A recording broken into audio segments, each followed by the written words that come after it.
Hello, everybody. I'm just going to give another about 60 seconds or so to get people logged on, and then we'll jump right in since we have so many questions to cover with Deon here today. Thanks for being here.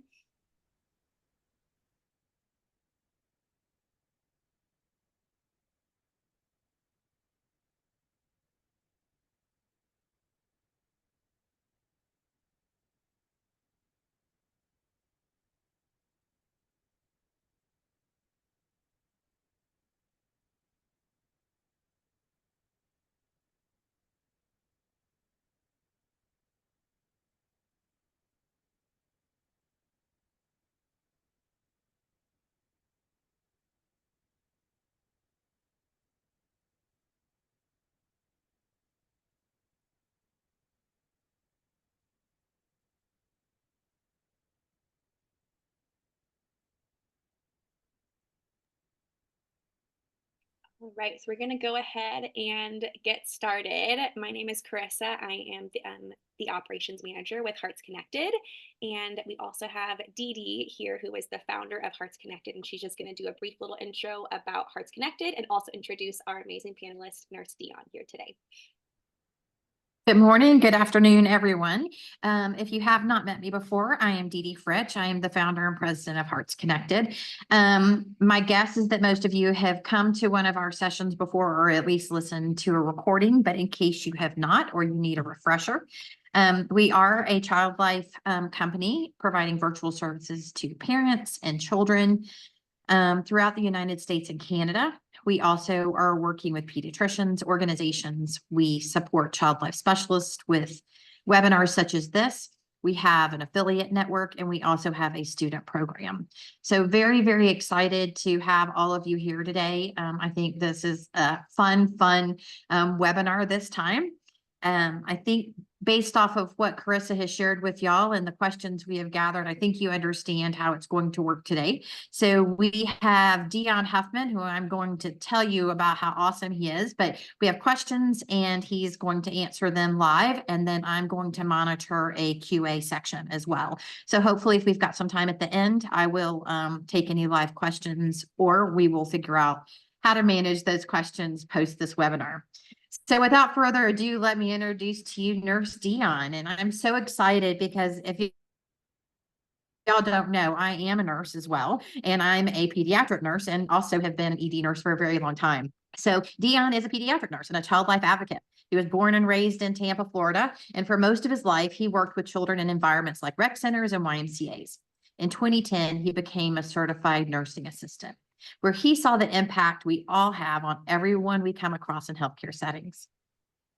Deon has been working at Children's Hospital in Southern California as a registered nurse since 2020. In recent years, he's been searching for ways to help one of our most vulnerable populations, children, feel less frightened when they visit the doctor or hospital. He wanted to create a platform that makes health topics easy to understand and even fun so kids can feel more comfortable and confident in healthcare settings. Deon teamed up with providers in and out of healthcare who have a passion for helping children, including child life specialists. Woo woo. And together they collaborated to create a new kids show, Nurse Deon, with the mission of helping as many kids as possible to learn and be less fearful. So thank you, Deon, and I will turn it over to you and Carissa. Perfect. First off, thank you, Hearts Connected. Thank you, Dee Dee. Thank you, Carissa, for inviting me on this webinar. And I want to especially thank each and every one of you that are on here right now, the child life specialists, and all your hard work that you do. You really do change the kids' lives and touch them. Not only that, you help my life make it a little easier too. So again, thank you for everything that you do. As Dee Dee mentioned, my Nurse Deon show, it is a health and wellness centered YouTube channel for kids to help them feel a little less scared when they go to the places like hospital, doctor's office, dentist's office. And I figured the best way we could potentially touch them is doing things that already work. Kids are on YouTube, kids are on social media. And I felt that we can't change that, but maybe that we can help. Best way to communicate with them and talk to them is get through a device that is working through YouTube. So my channel is geared towards that, and I'm hoping it can help bring a little less fear to our industry. Awesome. Thanks, Nurse Deon. And if you guys haven't checked out his YouTube show, I've watched, I think 3 of his episodes so far. They are adorable, child friendly, developmentally appropriate, and just really awesome resources for you as CCLSs to share with families. So we'll go ahead and jump right in. We had over 100 questions submitted, which is a record number of questions for a panel interview webinar like this. And so thank you so much to all of you who submitted questions. Obviously, we won't have time to answer 100 questions. We did have quite a bit of overlap for some questions, so I tried my best to sift through, choose a variety of questions, and also kind of adapt the ones that had some crossover to be able to try to answer as many questions as possible. We are hoping to have some time for live Q&A, but we'll see if we're able to get through all of the questions chosen, at least for today first. So our first question for you, Deon, is we would love to hear your first impressions of child life before you understood our role, and did your perception of child life change right after becoming a nurse? Well, I learned of your role really early in my career. I was a CNA for 6 years, and during the time, I would often be in the rooms doing vitals, and I had a little bit extra time to stay with my patients. While nurses were scurrying off, oftentimes child life specialists would come in, and I noticed they would do more than just play with the kids. They would talk to them as as appropriately as they can, and guide them through what's going on. And I found that really fascinating because, like I said, a lot of times the nurses were busy doing things; they didn't have the time to do those. And I saw the emotional, I saw the magic that occurred after a child life specialist would come in and explain the procedure, and the kid would give the feedback and the teach back of what they just learned from a child life specialist. So by the time the nurse came in, they knew exactly what was going on. So I saw the magic of your role really early in my career, and my perception never really changed. It actually intensified as I became a nurse, because even now there's times I'll ask myself, hey, has child life even seen them yet? Don't even go in there yet. I'll go to my child life specialist, be like, hey, listen, I already know they're going to have a busy day. I feel like they could use a little bit of your love. How about you go do your thing, and then I'll come in after you. You let me know what I need to do, and then we'll make this happen together. I love that. I feel like you had kind of the unique perspective of being a CNA first, which not all nurses have. I feel like quite a few nurses do have some type of bedside experience before becoming a registered nurse, but I feel like that kind of helped you to be able to spend more time with child life at bedside and be able to kind of witness what we do. So that's kind of helpful for us to know and to be aware of when we're working with nurses, to kind of be aware of what their potential backgrounds might have been before they actually became a bedside nurse like you have. So thanks for sharing that. Absolutely. Absolutely. If you were to describe the role of a child life specialist, how would you describe it from a nursing perspective? Now, I like this question. Yeah, I see them as being the teachers of the hospital. They explain things to kids and, like I said, development in the appropriate ways. But also, I was thinking back, I'm like, they're like the friend that you never thought you could have in a hospital setting. You all have like that one friend that will stick up for you and speak up on your behalf no matter what. Like, because you're afraid of speaking up. They're that friend. That is a child life specialist, and they're not being any disrespectful to any providers. They're just helping advocate for the child. So I found them as a good friend for the kid. I love that, because I feel like oftentimes we can just be seen as like the person that's just bringing prizes or toys and kind of forgotten No. like the whole advocacy role of what we do as well, and the importance behind that and the therapeutic benefit behind that too. And so I love that that's something that you see. Do you feel like a lot of other nurses see child life in that same light as well that you work with? I believe they are starting to see child life in that light. It has taken some of them time, especially the older nurses that see things a certain way. But I feel as your role is becoming more in the light, and you're having a bigger platform, nurses are starting to realize the importance of your role. And not only that, I believe doctors are seeing it too.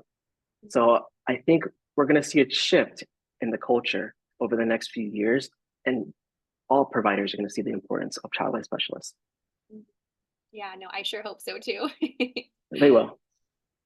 What training programs or continuing education opportunities exist to improve the utilization of child life services by nurses? Could information about the role of child life be a part of nursing education or orientation? If it's Great. not already. So that's, yeah, I was going to say, I don't know many training programs or continuing eds yet.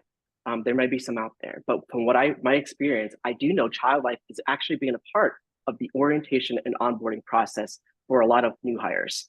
Not only that, to take it a step further, schools, I know in my education back in 2020, child life specialists would actually come in and lecture us during our lecture days at school. So there are opportunities for that for child life specialists. So if you may have known of one, I would recommend maybe jumping in, and so you can be an advocate for child life specialists in those settings.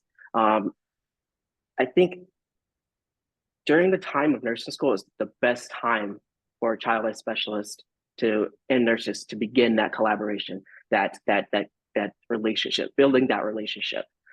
Because if they see the importance of your role at the beginning of their career, imagine when they do become a registered nurse, the impact that they can provide their patients alongside of you. So I would recommend to reach out to your onboarding team, as well as the schools that are around your area, and see if that is an option for you to be an advocate for a child life specialist. I have never heard actually of child life doing lectures at a nursing like program or school before, because I've worked with quite a few specialists who are guest speakers for child life programs, but I haven't heard about it for nursing programs before. Do you know, is that the norm specifically, or is that kind of like a unique experience to your nursing program? Because I haven't heard of that actually before. That's really awesome though. And that could be the potential, but I would say it might be unique for my nursing experience. But what I've noticed, hospitals that are connected with a nursing school, it may go down that route. Mm-hmm. So, you could research in your area if there are hospitals in your area that are connected with a school, that could be a route that you could go down. Very cool. And one more question too, because I actually did some like guest speaking for nurses, but it was during their clinicals. And so like they were already at the hospital kind of doing like their clinical experience. They had like a 30-minute, meeting with me. It was really fun. Whereas the experiences that you had specifically like a lecture based, where like they actually came to your school and spoke, or was it like a clinical experience where they kind of spoke to you while you're in like the middle of your clinical, like you had a 30-minute presentation with them? What did it look like? Oh yeah, it would be on lecture days, unfortunately. Wow. But honestly, yeah, it would be on lecture days. But it really was a little bit, it was a lot better than our lectures that we would have at the time. So when a child life specialist did come in, they always were bright energy, and like they made it fun for us. So we were looking forward to that day. At least I did too. Yeah. But yeah, it was in our lecture setting at school, and it was great. That's awesome. That's great for all of us to know. So reach out to any nursing programs near you, and it sounds like they potentially might be open to you coming and guest speaking, which is a great opportunity to be able to share about child life services before they're actually in their clinical experiences. That's awesome. Are there any gaps in the ways that nurses feel child life specialists are supporting them and or the patients? Are there any, say that again? Gaps in the ways that nurses feel that they're being supported by child life themselves or for their patients? Gaps. I don't believe there's, me personally, I don't believe there's gaps. The only gaps that I could see being communication. Maybe not always being on the same page as a nurse. And if not, then how come? Is it communication style? Is it just the approach? So if any gaps, I would say it would be communication. Yeah, and we have a lot of questions on communication too, kind of moving forward. So that brings up some great follow-up questions too. What is the most impactful thing that you have learned from a child life specialist? And then a follow-up question to that, what do you wish that more child life specialists better understood about nurses too? Man, feelings matter. Big and small. I realize that the opportunity we have to truly change lives and opinions about our industry start from our patient-provider relationship. Child life specialists are really good at just bringing out the emotions of the children And not only that, having them express what's going on and then finding ways to navigate through them. And I believe like in a family-centered, patient-centered world, that's important in order to provide a positive patient experience. And I personally, I don't like doing anything that's going to be too traumatizing. If there's something that could be addressed that I'm missing. And I believe child life specialists are great at finding those feelings out, bringing them to the light, finding ways to cope with them so we can get through the procedure. Whether, like I said, whether it's big or small, it matters. So feelings matter. What do I wish more child life specialists understood about being a nurse?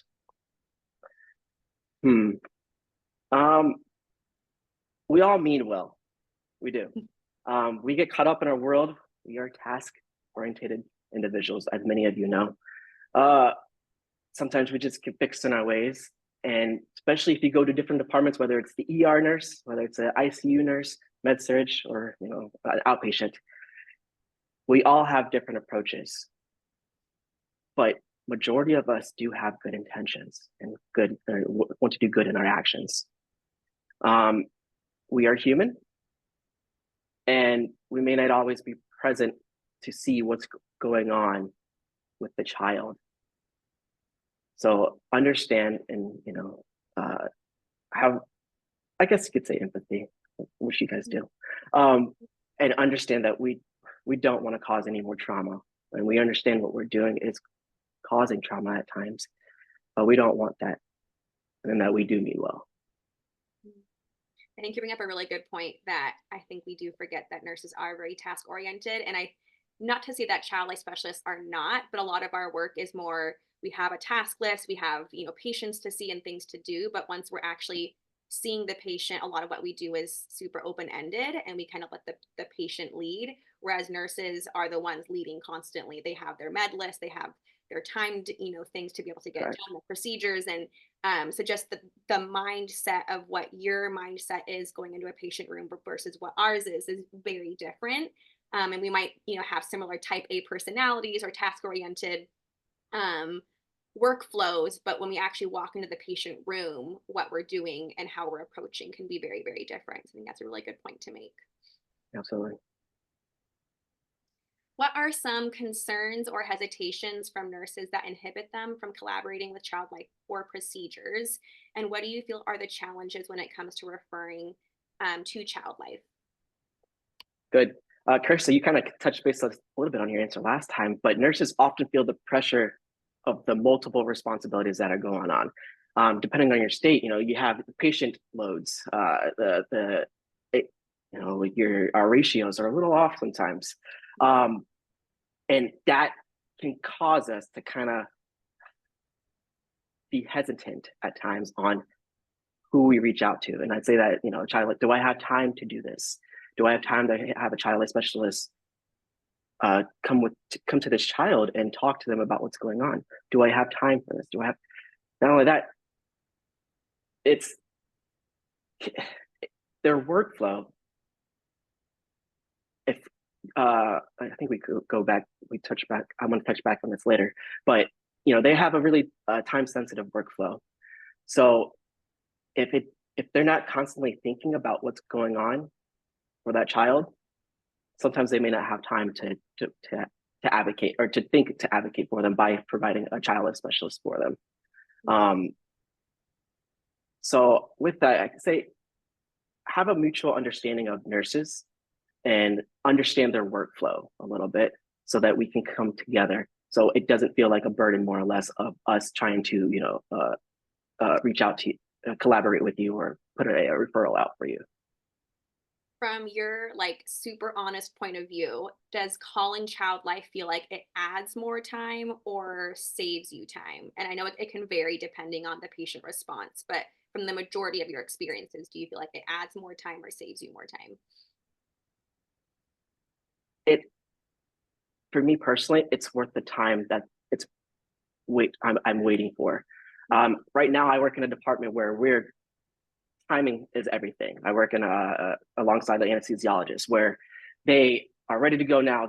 You guys are familiar with the personalities. They're ready to go now. However, what my experience now, my personal opinion and how I view it, if the child's not ready emotionally and they're skipping steps what we're trying to do, I'll hold the line. And I'm to a stage in my career now where I don't mind going against certain providers if it's for the good of the child. And that includes having a child life specialist coming in and talking to them before a procedure. I don't want to give this kid an IV if he's not ready and he has all these list of things going on. So no, I'm gonna wait for child life specialists to get done. Once they're done, then we'll proceed. And the kickback of that, it's not always well received with the anesthesiologist. However, at this point, we're here for the same reason. We're here for the better of the child. Therefore, I personally will wait. It's worth the wait for me. Many nurses may not feel the same way, and that's fine. That's their opinion. But like I said, me personally, I believe it is worth the wait. I think we dive into like a little bit more of, Yeah. why do maybe perhaps some nurses hold a perspective that we are worth the wait or worth the time to call, and why are we not? But from your perspective, being someone that does see child life as being worth the wait, and when you're weighing the pros and cons of things, the child's emotional safety is just as, if not more important, as potentially needing to postpone things by 5 or 10 minutes. Do you think that that's common among the nursing community? And is that something that just came naturally for you, or is that something Mm. that you feel had to kind of grow and adapt throughout your career? And was there anything specific that led to that growth happening, or that awareness happening? Great question. That was through growth in my career, but it's witnessing the power of having a child emotionally ready for procedures that, whether they're invasive or non-invasive. That's why, going back to the question, all feelings matter. And witnessing the power of what child life specialists can provide when other providers, such as myself or a nurse, or other nurses or doctors cannot provide, seeing the power that that could do did take time, but once it did click for me, it's one of those why I feel so strongly about your role and will continue to advocate for it. And I'm glad I learned that early in my career. That's why I love when there are shadow days, and I love when there are new nurses, and I love the opportunity to present a child life specialist to them, be like, hey, you should go talk to so-and-so and understand what they do. So when you're here in this my role, there's not going to be any questions asked, and you're going to know the right steps to do things. So. And then last question too, just kind of like following up with the Yeah.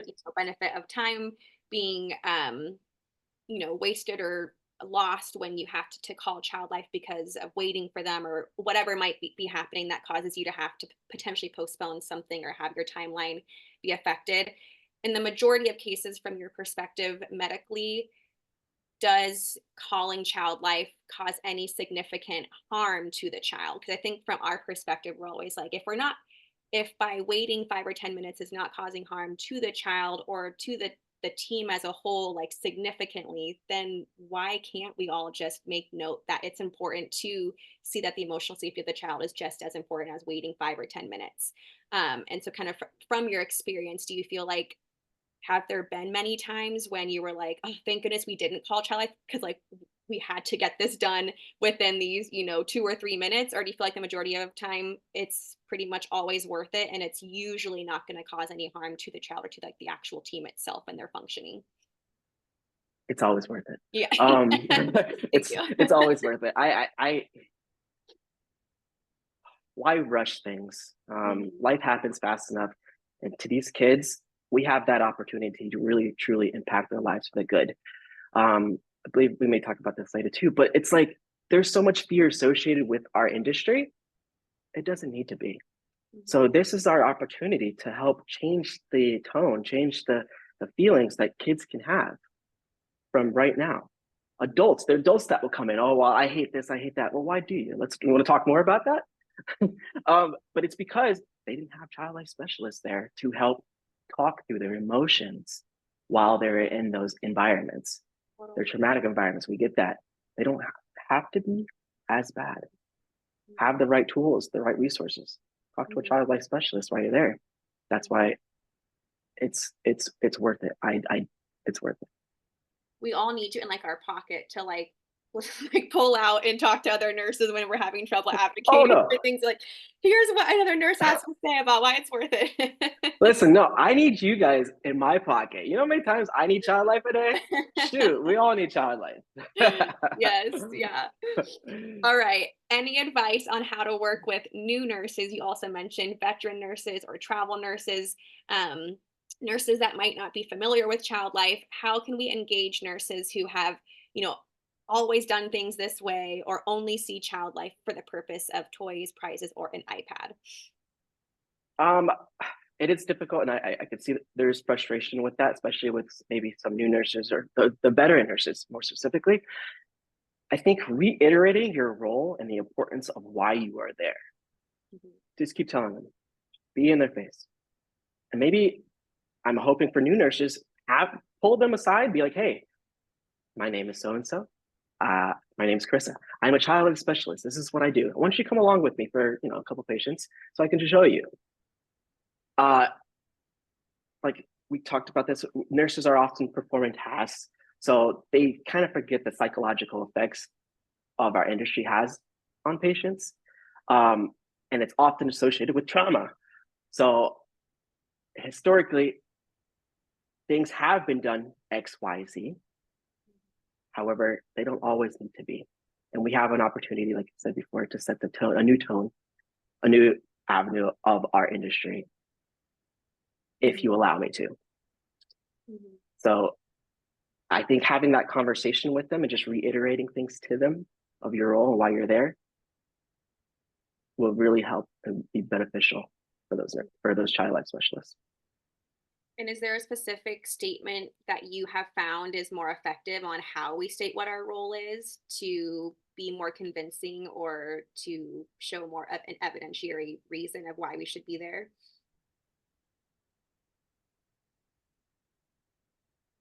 Hmm. No, I mean, I believe you guys are really good at explaining your role. Sometimes it's through application. Sometimes it's through the act of just doing it and then showing them this is what we did and this is how we overcame the hurdle that your child that came in with. Um, you saw the nurses, they can assess that they're fearful coming in. And we walked through him. He told me what was going on, and I think he's in a better place. So it might be one of those things where actions will speak louder than words for you. But I also want to say, reiterating your role to nurses, especially the veteran nurses, until they understand. Mhm. Mhm. Thank you. That was a really popular. I think we had like maybe 20 questions that were kind of like around Yeah, this yeah. specific topic area. So that's helpful for us to know. And kind of one other follow-up question that I think is kind of like regarding this same topic too is when we're introducing or we're reiterating our role to maybe the same person kind of over and over again and or Mhm. a veteran nurse or a travel nurse that maybe has a misconception of child life, do you feel like just kind of like from like a learning perspective for myself and for everybody here, do you think it has any potential impact to touch upon how our role is helping the nurse? Or should we more so just focus on how our role is specifically supporting the child and kind of focusing on that? And is there any benefit on kind of saying what our role is in one way versus the other to kind of help to convince the nurse to be able to utilize us? Great question. Yeah, sometimes it is the benefit of the nurse at that point because maybe they're fixed on their task. They're like, "Hey, Jimmy is crying. You're getting ready to drop an IV in him or a catheter. What if we can talk to him right quick and let him tell us what's going on? So perhaps he'll be still and maybe hold still for you, so you're not poking him multiple times. Mhm, Is that something that would interest you? And mhm, let him see what happens. Like at that point, it's like, well, yeah, I would really like it if the child wasn't screaming and yelling at me. All right, well, let's take the time and let's take a couple minutes and let's talk to him. mhm, Um, so yeah, selling it to the nurse could be a potential avenue to go down if mhm, saying it's for the good of the child. mhm. Ultimately, we're trying to reduce trauma for the child and the Exactly. family. Exactly. So this is the best route to do it is getting all parties on board, from the child as well as the nurse and the family. So Mhm. selling it to the nurse, yeah, it might be beneficial. Yeah. Thank you. As a CCLS, we are there to be helpful to the patient and the entire team, but it often feels like we're viewed as more of a burden. We kind of touched on this already, but how do we shift this perspective? And from a nursing perspective, how should a CCLS approach a nurse that is not receptive to child life services? So, not so much referring to like these veteran nurses or child Yeah. nurses that have misconceptions, but it's a nurse that is like, no, I do not call child life. It's not my thing. I don't want them here. And kind of how do we approach them and continue to hopefully try to change their point of view. Um, I mean, when I hear comments, questions like that, I feel sorry that you feel as a burden for trying to do something good. I don't think anyone that is trying to do good for a child should feel that way. Um, and I understand that this is a constant challenge that as child life specialists you guys kind of go through. And at times you guys are misunderstood and underappreciated. So it hurts to hear that from you guys. But I the best recommendation is maybe we could try to the shift it a bit, and by setting boundaries and try to continue to establish a positive working environment and relationship. Continue to define your role and show them that you're not a burden. In fact, that you're equally have the rights to be there as a provider for the child to ultimately help the child get through this experience, this oftentimes traumatic experience.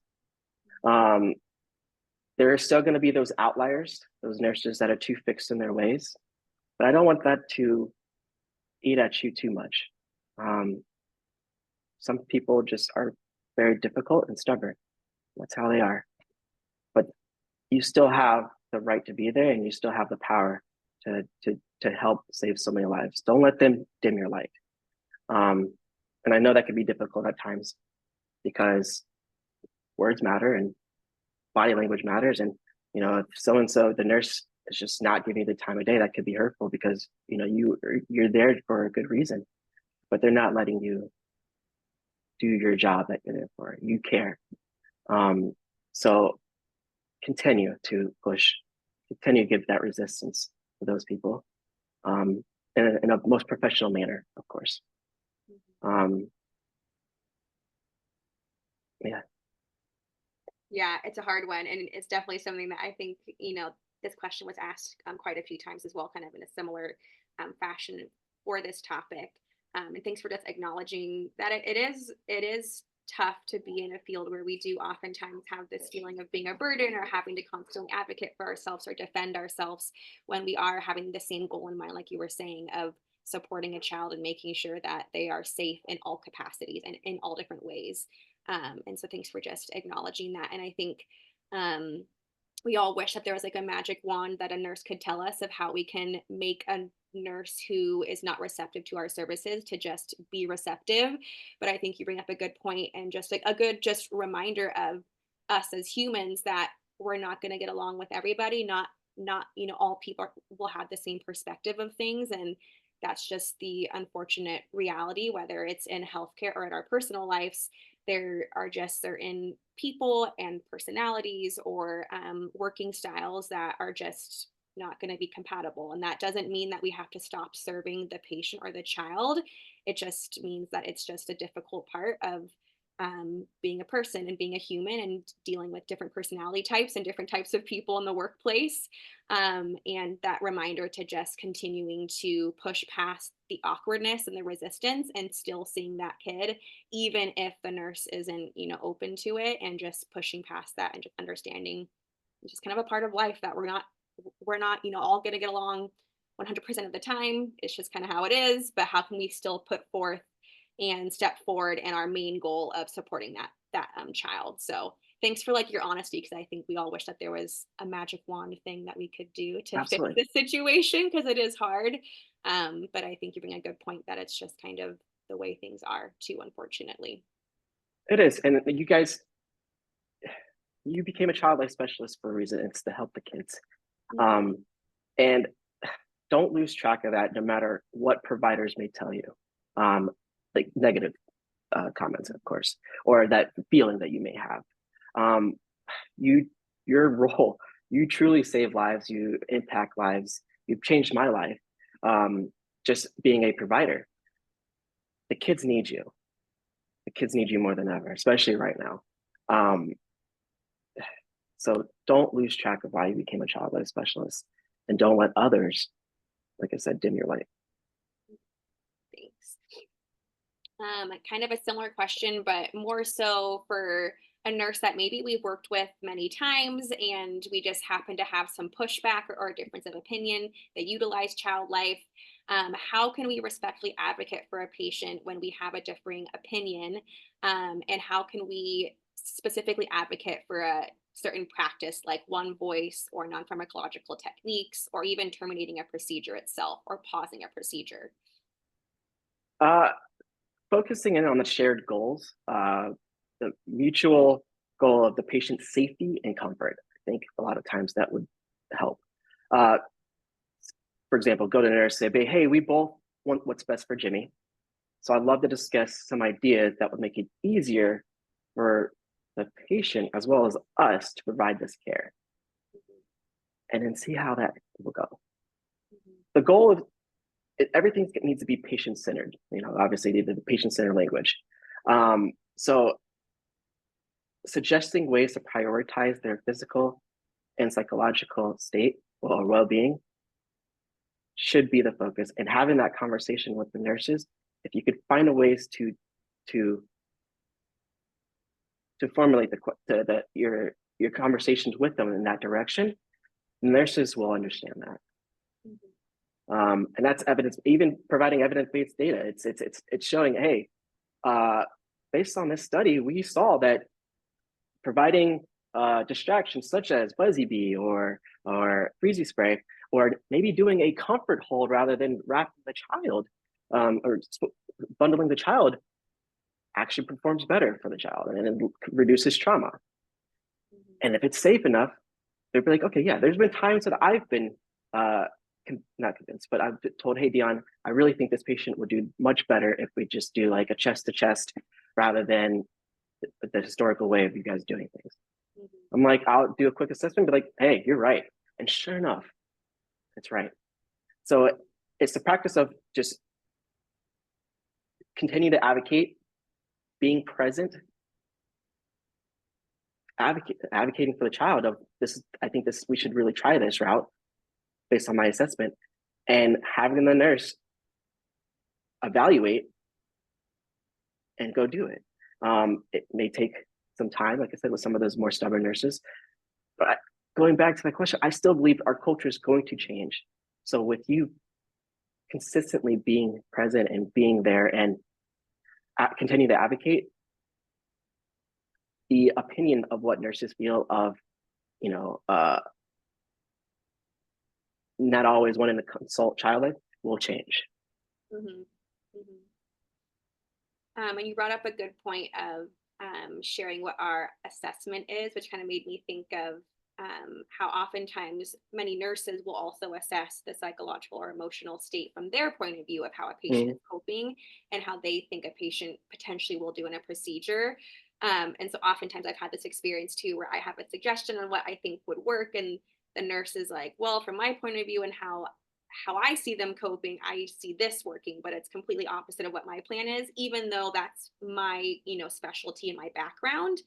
How can you or we as child life specialists kind of respectfully navigate those types of conversations when we do understand that the nurse, does have some background and expertise in being able to assess a child's coping to a certain degree from their own professional experience, but that is our like bread and butter, and how to kind of like respectfully navigate situations like that, specifically where maybe their assessment of how the child will cope and what they need is different than what we think that they need.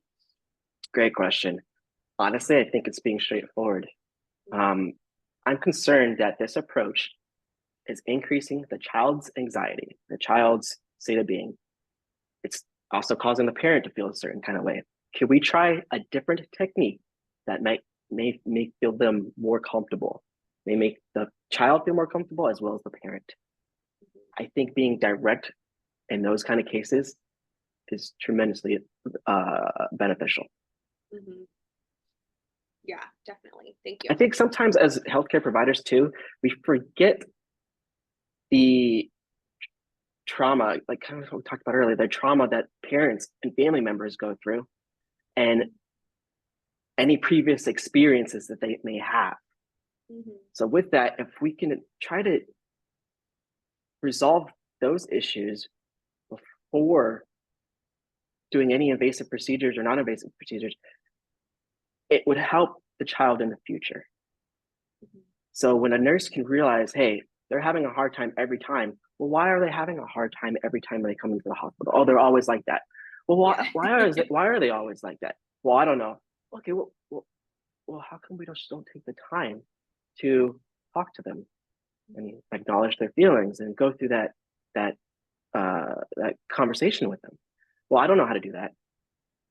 I'm a child life specialist. Well, I do. I do. And it's like things like that. It's like, oh, wait. Yeah. Boom. So it's those moments that I've seen happen with nurses. It's just that sometimes they're just stubborn and it takes a little bit longer. But that's why I tell you guys, it's don't stop giving resistance. Keep going. Mm-hmm. Don't let them dim your light, as you know. Mm-hmm. I like that the idea of coming at it with some curiosity too. So if perhaps you have a differing perspective or assessment or plan, instead of just saying, "Well, this is what I think is best," kind of coming at it with a curious standpoint of like, "Well, Yeah. why do you think that this certain positioning is best for the patient? And do you think that would help the parent feel better, and why? And why do you think this patient always has a hard time?" And kind of just not questioning or like interrogating the nurse, but just kind of coming Yeah. at it with a sense of curiosity to see if they potentially don't have a substantial reason behind it, so that we can kind of fill that gap and show that we actually do have a reason behind what we're trying to do.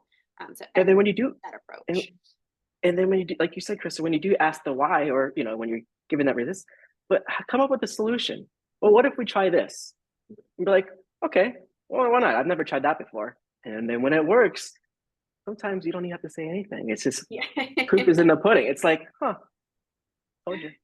But that's the feeling that you get. I know that's the feeling you get, and because it's true, I've seen it happen with me. Even like you guys come up with these creative ways of doing things, and I'm like, that was really good.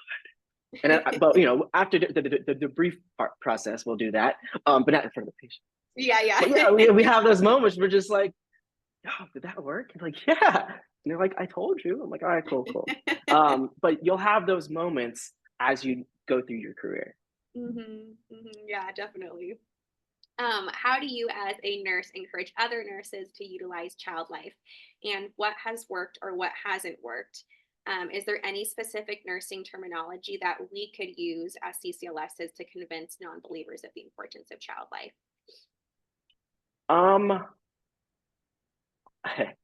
As far as new nurses, or nurses in general, when it comes down to when a patient walks into our department, I think we all kind of visually assess what's going on. A lot of times we can pick it up right away. The child is anxious or they're crying coming through the doors. Not only that, sometimes we can even pick up when family members feel a little anxious. Mm-hmm. If I see that there's a nurse that's too just driven on what they're, or I gotta get them prepped for this, I will, like I said, I'm to the stage in my career. I'll be like, hey, did you let Megan or Rachel go assess the patient? Well, no, I don't know where they're at. We'll call them. I think that it would benefit you tremendously. They're like, oh, all right, well, can you do that for me? I would be honored to do that for you. So it's, for me, like I said, I'm at the stage where I will call out the nurse that's not doing it, especially if I assess it. And there may be times where maybe the kid is a little bit more experienced in this world. But that's, to me, I believe that's because of the doing of the child life specialist prepared them for this state now where they're at. But I think it's helpful for all nurses to consult child life, no matter where the child may be in their healthcare journey. I don't think that should be our final say. I think it should come from a child life specialist. That's why I feel strongly that child life should see all patients. they may not have to do work as much magic on some of the kids, and that's okay. That means they're at a good state. Mm-hmm.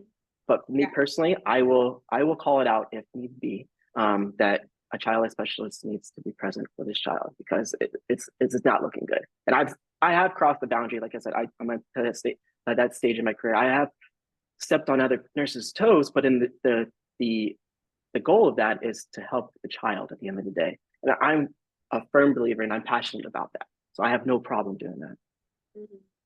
Is there anything that you feel like hasn't worked in the times when you've had to try to convince or encourage someone to call child life?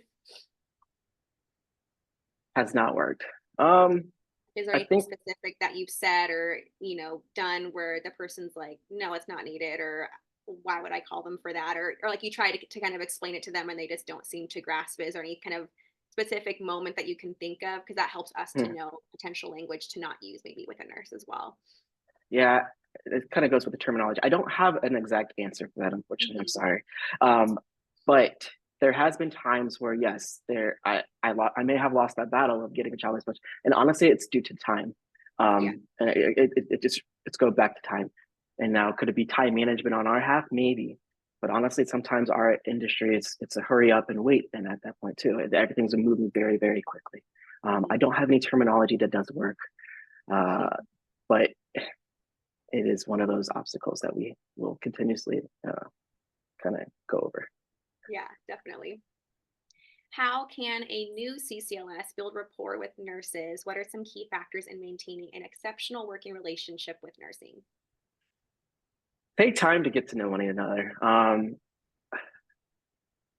That's the biggest thing. It's just, we're all human and there's some kind of connection between each and every one of us. I think when we tap into that, it builds that relationship tremendously and really can help all of our work environment much better. Not only that, maybe understand their workflow so you can better determine how to best provide support for them. When they understand that, they're going to realize the importance of that relationship that we have. Even if they're not going to admit to it,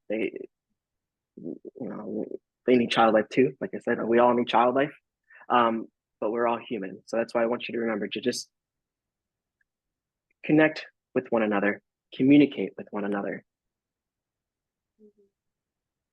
to really help. Yeah. You bring up a really good point of seeing their workflow, which actually just made me think in my head that I know of, unless your intern supervisor specifically has you take a few hours to like shadow a nurse, we actually don't have a lot of education or like clinical experience of shadowing a nurse necessarily to kind of better understand their workflow. Yet we expect everybody else to understand our workflow. Like as you were saying that, I was like, that's actually a really good point. I've never taken 2 hours out of my day to just follow a nurse and see what their workflow is. And I can imagine that most specialists don't have that time or do that like either unless they have a student experience. And we have a student question on here kind of later as well, but that kind of brings up a really good point of maybe even encouraging our child life interns to take 2 or 3 hours of one of their days to just strictly shadow a nurse and see what their workflow is like, to be able to better understand and kind of find those time spaces for us to be able to better work alongside nursing and communicate with them. Because I know a lot of residency programs will have like residents shadow child life for like 30 minutes or things like that. But from a child life perspective, I don't think we really have a lot of experience in doing that with nursing. So I think that actually brings up a really, really good point for us as supervisors for our student interns to kind of help us better understand the nursing workflow too. So thanks for sharing. What is something that you look for in a child life specialist when they're newly working with you? I love the rapport building, getting to know them, the ins and outs, and not ins and outs, but get to the deeper level, the more than the superficial level, and then their why of like why they became a child life specialist. Just as many people ask, why I became a nurse, but it's like, why did you become a child life specialist? And I love hearing the answers because a lot of them are deeply rooted, and I know that when I hear that, or when I see that light inside them, that, oh yeah, you're here to change some lives. I like this. This is good. And then I also like to understand their communication style, just because we all communicate differently. Some of them, we can be more laxy-daxy, as you will, and some of them, you have to be more straightforward. Different personalities, and that's okay too. So I like to learn as much as I can about them. And I also like to learn their attitude towards their work, how driven they are to do things. But yeah. I love those. Those are all great ones. Yeah. As a nurse, how would you appreciate child life services to be introduced to staff in a new area? Meet and greets. Literally, like, it goes back to rapport building. Getting to know people personally, one-on-one. I think once they do that, they can understand how they can utilize the role too, because now it's like they know what they do, they know how to utilize them, and they know that how they can benefit from their relationship. Mm-hmm. So honestly, I think the best way to do that is to establish great foundation with the relationship by just getting to know one another. So meet and greets, and one-on-one times, I believe. Never underestimate the power of a meet and greet. Simple, yep, but effective. How to navigate communicating with a large team of nurses who rarely check their messages and who don't have staff meetings. So this is kind of specifically for, say we have a new program that we're launching, or we have like a new initiative or a new resource or something that we're trying to share, and it just is really difficult to get everybody on board because no one checks their messages or there's no staff meeting to do so. How can we effectively try a different avenue of doing that? Yeah. Now, how frustrating is that? You have these RNs that just don't check their emails or don't answer their calls. I get that. So there was an effective tool or effective way that I saw a child life specialist do in my last hospital that was creative too. Community boards. She literally, while everyone may not check their phones, everyone uses the bathroom. So she would have a board in the bathroom where she would have a whole bunch of updates, fun facts, how-to tips, and just little resources, little gems that as you're going to the bathroom, you can't help but not see it. Therefore, it forced you to read these things. But I feel like it was a very effective way to be in their face. And I remember they would take it back. I remember hearing nurses be like, "Oh, did you see on the board that this was going on, or that if we tried this, then this would happen?" So I believe having a board in the bathroom with whatever you're trying to get across may be an effective way to do things. Right. And that's a way of being physically in their face without being in their face. So yeah, while they're going pee. Literally, it's in your face. Yeah, exactly. I love that. What are some cues or observations from patients that nurses use to determine when a child life specialist should be consulted? Well,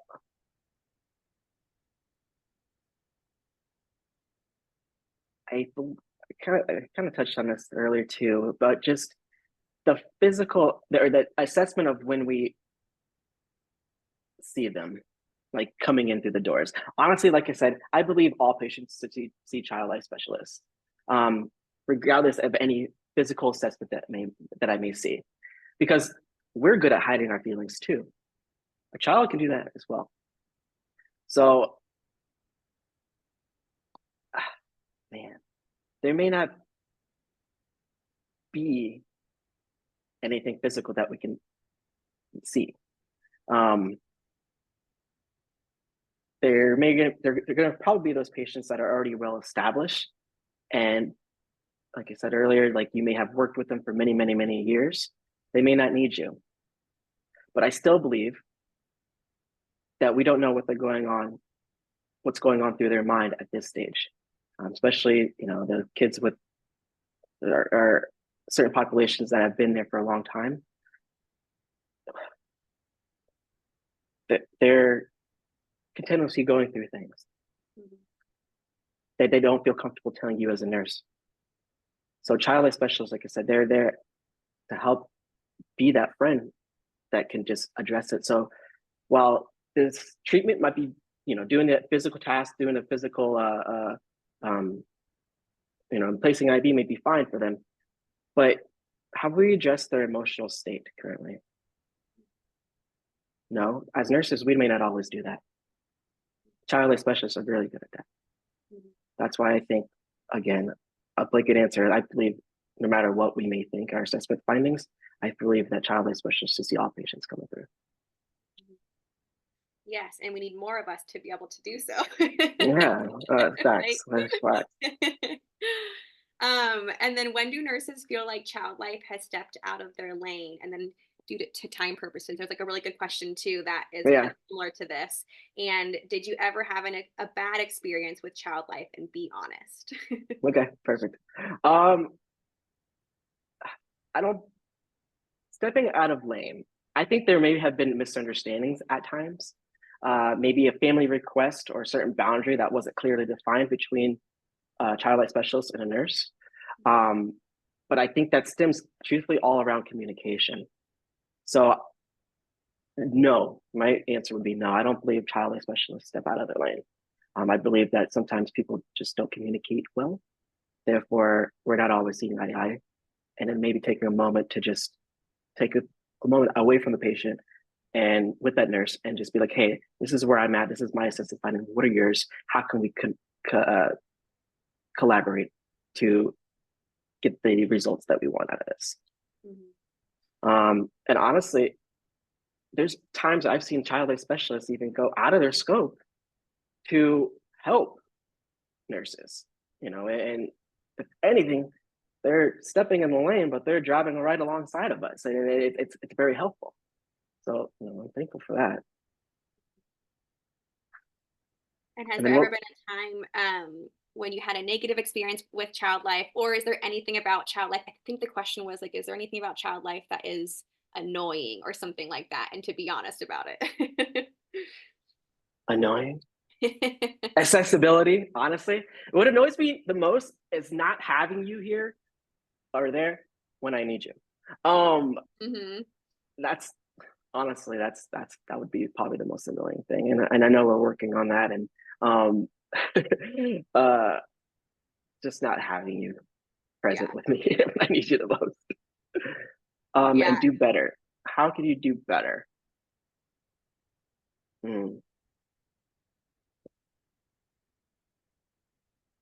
I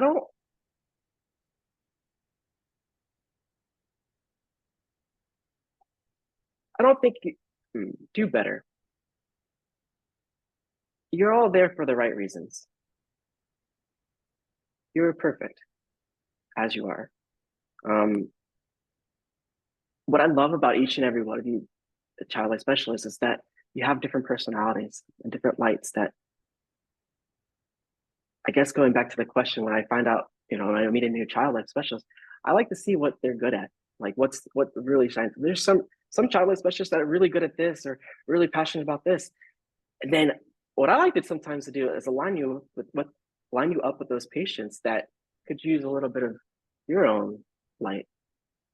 So when I say do better, you're doing fine. Just continue to shine your light on these kids and provide the support that they need when they need it the most. You're truly impacting so many lives, and you're truly changing so many lives. And you may not feel it right now, but just wait. You're gonna get 10 years from now, you're gonna have that person come up to you and be like, hey, Carissa, I remember you helped me through this time in my life, and I thank you for that. And that, I think, is the most rewarding thing ever to hear. I still get it to this day. I those patients that I've had many, many moons ago. And that's when it comes full circle back around, where at the moment you may not think that you're doing something that's really effective or that they're going to remember, but they will. So you don't need to do better. Yeah. You're doing great. Remember how you make them feel, not what you say, is kind of a Correct. popular saying as well. And I know we're out of time, and I think we still have a couple questions left, but I want to make sure to touch on one question specific Yeah. to your show. The Okay. last question, and we sadly don't have time for live Q&A, so the questions that are put in the chat, I'll make sure to find a way to potentially try and get you guys an answer to that from Deon. But what was the most challenging aspect about creating a children's show using child-friendly language? Creating show and using child life language, or What was the most challenging aspect about creating a children's show using eh, child-friendly language? using child life language? Okay, so using child life language or child language was probably the most difficult thing. I didn't realize as a nurse how much we miss saying or how much we don't say to children until I would have child life specialists with me. And that's as a pediatric nurse, because like I said, we get sometimes too focused on what we're doing that we forget to explain it down to their level. So it was very important when I sat with the people that helped me create the show. I'm like, while we want to create the show and use, for example, Blippi as a role model for the show, you got to understand kids need to be talked to a certain way in our industry. And the people that I know that do that best are child life specialists. Therefore, we made sure we had our consultants of child life specialists. And shout out to Coping Creative, Leslie and Danielle. We made sure that everything went through, embedded through them, that was appropriate that we could say to a child on a platform such as YouTube, because we know that if they watch this video, they're going to take it for as long as they can. Therefore, we want to make sure we say it correctly. So that was one of probably the biggest challenge I had, was to create the words that I wanted to say to a child, that to make sure that it was impactful and meaningful to them. I love that. Thank you. And thank you so much for your time. We went a few minutes past our end time. And so I just Sorry really about that. appreciate no, I'm sorry. I had so many follow-up questions because you had so many great responses to all the questions that we had. And I think we just had a couple of just kind of comments, it looks like. Not so much actually questions in the chat. So that's good. So I think we covered all the questions except for just the last one regarding child life interns, but we kind of covered that a little bit in one of our previous responses. But thank you so much for your time. This was obviously a really valuable and needed conversation because of how many questions were submitted. This is a topic that a lot of us are constantly brainstorming and trying to figure out ways to have better teamwork and camaraderie with nursing, since we're constantly working hand in hand with all the patients that we're serving. So I just really appreciate your honesty and just your love for child life too. I think is just going to really help to encourage a lot of us. Not everybody obviously has the same heart towards child life as you, so we can't always have the same potential responses as we might have by working with someone like you. But I think you brought up a lot of really good points that help us to be able to better work with all different types of personalities and different working styles and different types of nurses. And so just thank you so much for your time and for just super honestly sharing everything that we can do to better work together. Awesome. Thank you so much, Hearts Connected, and Carissa and Dee. Thank you all for this opportunity. And thank you everybody for being here to earn your PDU certificate. Just follow these directions. I will be emailing out a post survey tomorrow that will have a link. And so just complete that within 2 weeks to be able to earn your certificate, and your certificate will automatically pop up right after you press submit on the post survey. If you have any questions, you're welcome to contact me as well. And I hope everybody has a great rest of their day. And thank you so much for being here. Bye, guys. Thank you.